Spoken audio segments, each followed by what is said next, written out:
I'm in Launceston in Cornwall, and this is the parish church of St Stephen the Martyr. Well, the church is open today, so let's get inside and have a look.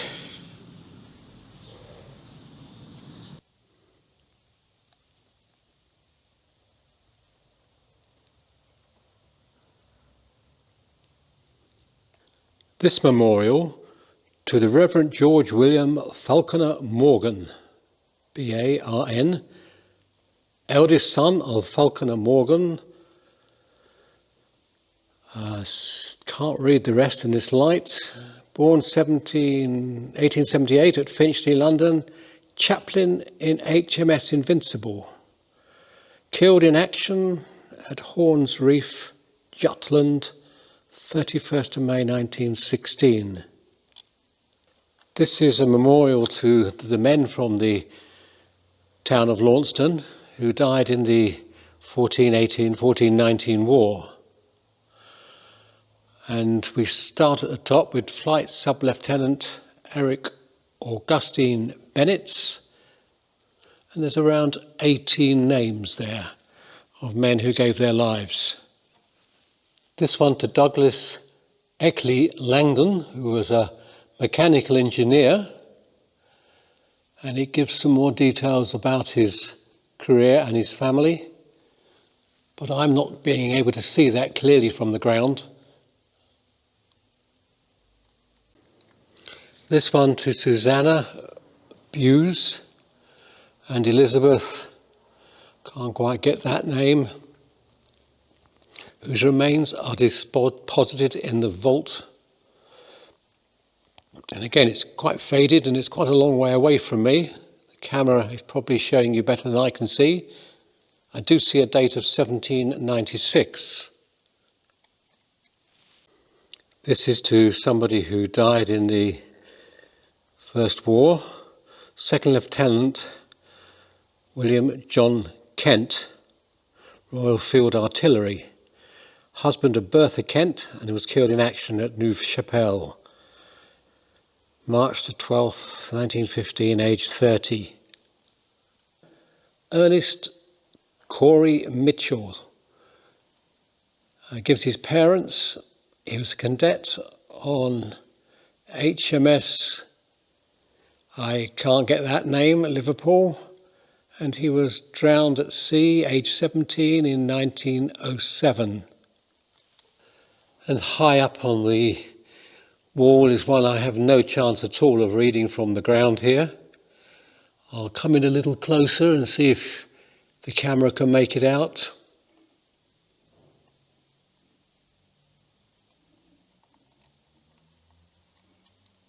Well, that was the brief look at the inside of the church.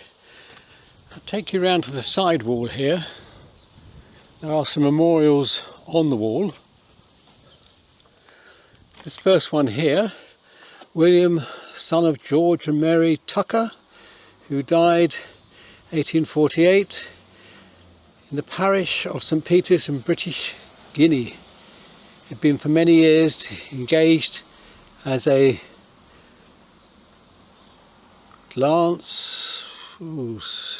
Cathis and reader. I'm not quite proper. Sounds like he was some sort of missionary worker. I'll move across to this one, and I'm going to be none the wiser because George Tucker has his memorial written in Latin. Now if I move across here, I saw another one as I came in. Now that looks as though it was originally a flat stone inside the church, and they've now lifted it and just mounted it on the wall to preserve it. Near this place lie the bodies of William Hambley and Dinah, his wife. She was buried on the 21st day of November 1737, aged 53. He was buried 1737, aged 56. And if I go above that, here lies the mortal part of Frances, the daughter of William and Dinah Hamley, which is the people we've been looking at, who is buried on the 1732. Also mounted outside on the wall of the church, I suspect these were recovered from the floor of the church when it was renovated, probably in Victoria times. You can see this one has an inscription, a date of 1615, just there, and beneath that the remains of the family crest, but it was been worn out with hundreds of feet trampling over it, and a detailed tribute to the person. And another one on the wall, William Bounsell and his wife were buried back in 1759. He lived to be 86. That's a good age in that era. And alongside it, if you can just catch that as I reach round, the date on that is 1726 for John Glanville. Out near the road is this very clear one, memory of Robert Hicks, who was buried in 1749. And then Mary, the second wife of Robert Hicks, and she was buried in 1763. Now, it's a good size churchyard here. There is a road running around two sides of it, and as it's a very steep hill you will hear a lot of engine noise. We'll just take you for a walk through this graveyard. This one here, Joseph Harris Langdon, 1845, aged 24 years. Behind that is James Cumbleton, 1881, aged 77 years. This one with the lichen growing on it, David Davis of this parish, 1894, aged 79. Let's wander across to the wall here.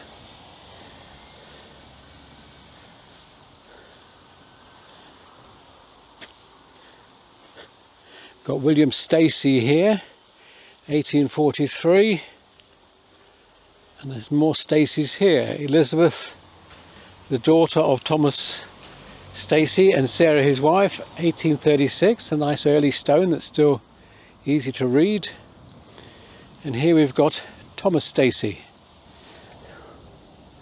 This is the Stacey family area of the graveyard. Thomas Walter, that's John Walter, Charles, the son of John and Jane Scowen. That one you won't be able to read. There's Susanna Edgecombe, aged 48, died in 1810. John Jenkin, 1872. Now that's got a very old style script on it, and it's the bodies of 4 children of Ralph and Mary Wills. Viz. Mary 1745, Ralph 1746, John was buried 1758, Dorothy was buried 1758, and various ages. The last one was age 19, before that was age 16, so quite a story to be told there.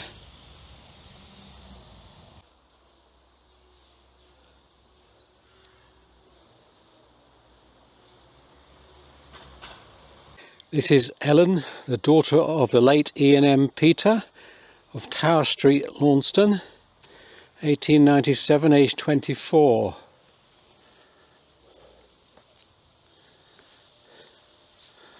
One here to Maria, the wife of William Burt, formerly of Newport, 1889. And moving further round, there's a new area here for all the modern graves, so the churchyard is still being used, and then across there are the older ones. I'll just walk down past some of the more modern stones.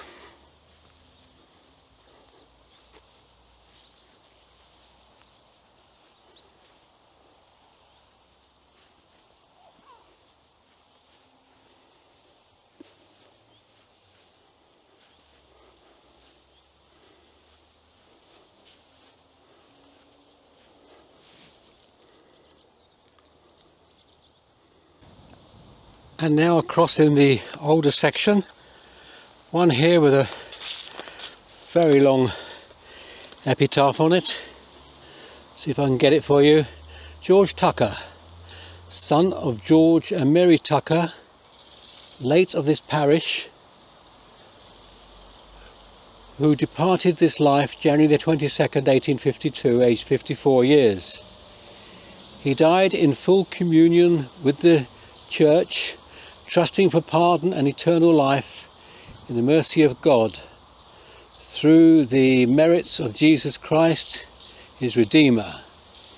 He was a man of few words, but of the strongest integrity, and of whom it may be said he was a Christian deed in whom there was no guile. And that was the church clock striking 2 o'clock in the afternoon. It's a large family plot here, and with a large cross at the back, but completely covered with ivy, so we can't see to which family it belongs. If I move along, there's obviously something under here. There's probably a table tomb underneath there, but again, covered rather nicely with the ivy. And here, this would have been a very expensive plot. It's marked out still with the iron railings and with the tall monument. But despite the money spent, the descendants of whoever is there weren't able to maintain it, and it's got rather a neglected look about it. There's some broken stones here. There is a name under there, Winifred somebody, but the broken stones are hiding it. It's a shame. Shame it's not been cared for. Now this also is a large family plot. It was originally marked out with curbstones, which are possibly still there. And we have the details. This is James Horswell of Ridgegrove, and then James Horswell of Tower House. James Horswell, their son. Across to the left here, John Runnels of Ridgegrove, 1884, aged 35. Probably hear the siren in the background on the busy road. And then John Horswell, 1883. But again, all rather neglected.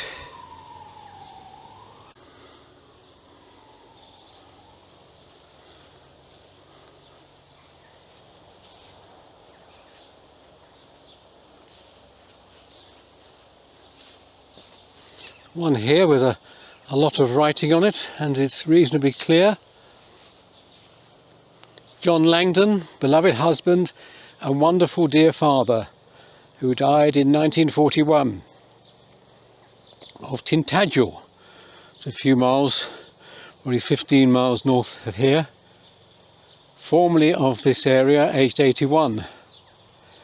And then his wonderful dear mother and various other people as we go down the memorial.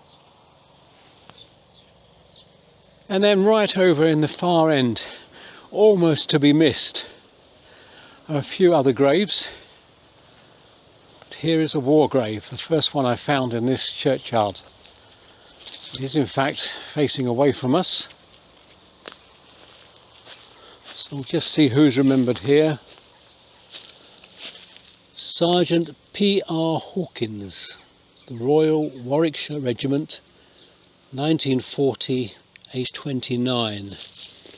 And the family have added at the bottom, in the midst of life, we are in death. Tucked away in the furthest corner of the graveyard.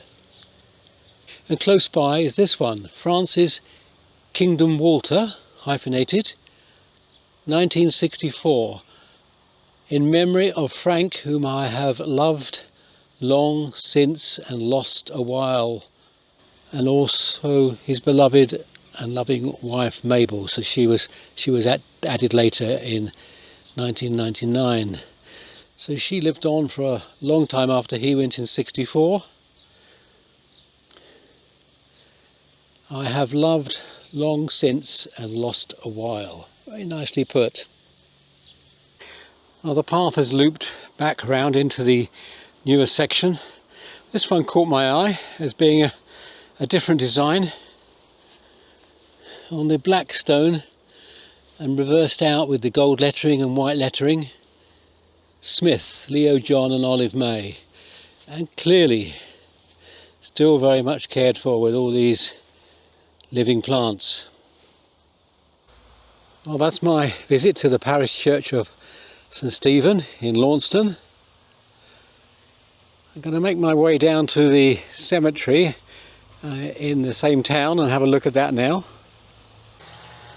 Well, I've made my way across the town of Launceston, down some pretty narrow roads, and found the main cemetery. You can probably hear and see up there are several men trimming the grass back, so we'll have to work with that background noise. I'll just pan right round so you can get an impression of the place. Now that's the entrance I came in, the main entrance.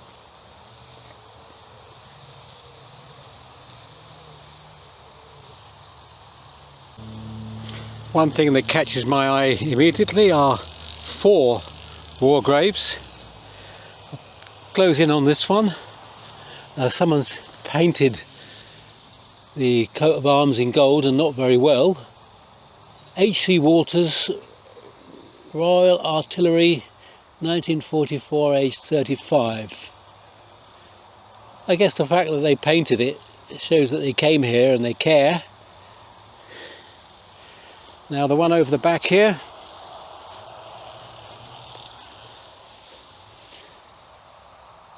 E.A.H. Gillard.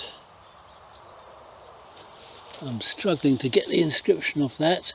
Birth attendant, Royal Navy. Age 21, 1945, I think. That's not very well kept, that one. And then if I go around here, there's another one. Let's just pick this one up. A very clear inscription on this one. Strange how the stone wears differently. Corporal R.A. Rotherham, the Royal Fusiliers, 1941. And then over there, 20 yards away, is another one. This one is the Sergeant R.T. Sandercock, Royal Engineers, 1941. At the bottom we have loving husband of Winnie, darling dad of Tony and Jennifer. This is a large plot marked out by curbstones, obviously a family plot. And then there's this large cross in one corner, and it's to an RAF pilot. The inscription is Anthony Stewart Peter, Pilot Officer RAF, killed while flying at Fenny Compton in March 39.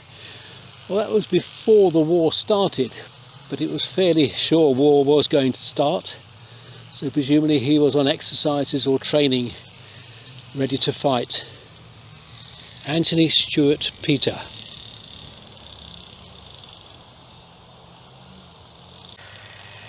Well, I've just had a fascinating chat with the gravedigger, the caretaker of the cemetery.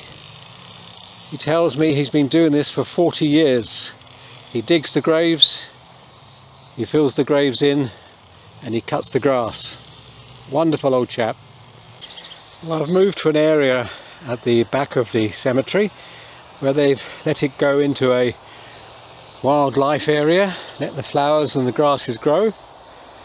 And the caretaker was telling me this is because there's a lot of slow worms here and they leave this most of the year uncut. Tucked away is this very large one, probably the largest in the graveyard, with some ornamental railings right around the outside. Now we can get the inscription if we close in. I hope you can read that. John Sin, looks like C-Y-N-N, Sin or Gin of Tresmarrow, St Thomas, Launceston. He died in 1900, aged 44. I'll take you round to the inscription on the side here.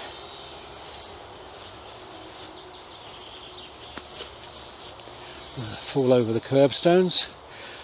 Mary Reed, Sin, the beloved daughter of the said William and Jane, 1846-1919, and there's their house, Taysmarrow House, Leamington, Warwickshire. So they're out of area. Warwickshire, we're up towards the Birmingham area, a long way from here. Now I'll just go round to the other face in case there's anything on it. And there we have William, a yeoman, a farmer, landowner of St Thomas. He died in 1885. It's nice to see all these iron railings still in place. And by scrabbling through the undergrowth and branches, I've come across this metal one. They're not quite so common.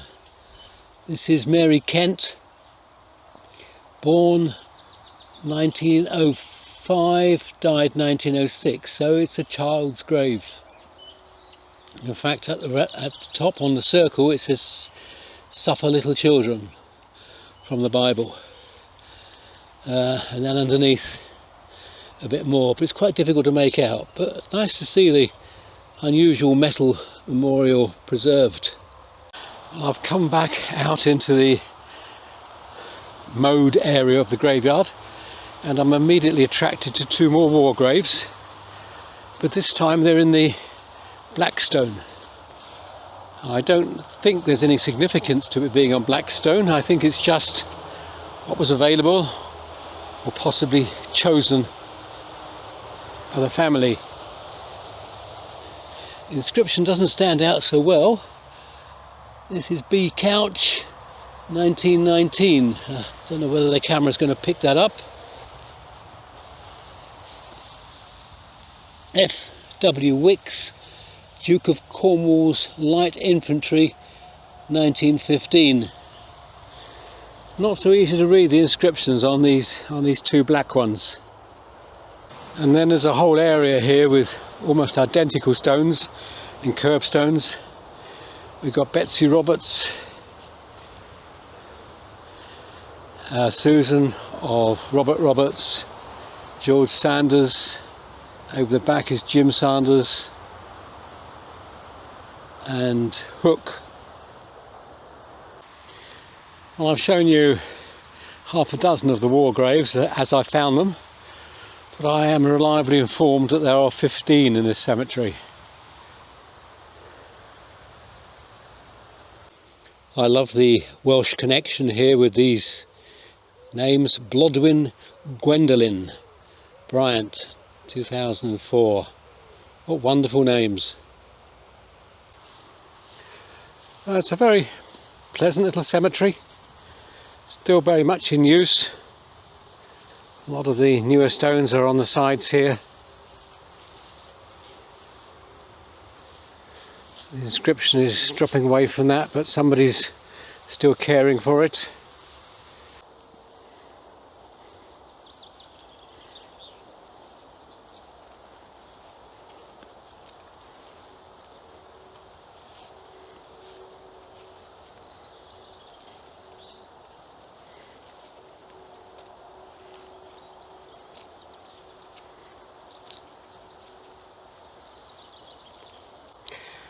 Well, I'm going to call that to a close. It's my visit to the Launceston Cemetery, opened in 1886 and still very much in use. Hope you enjoyed it. Till the next time.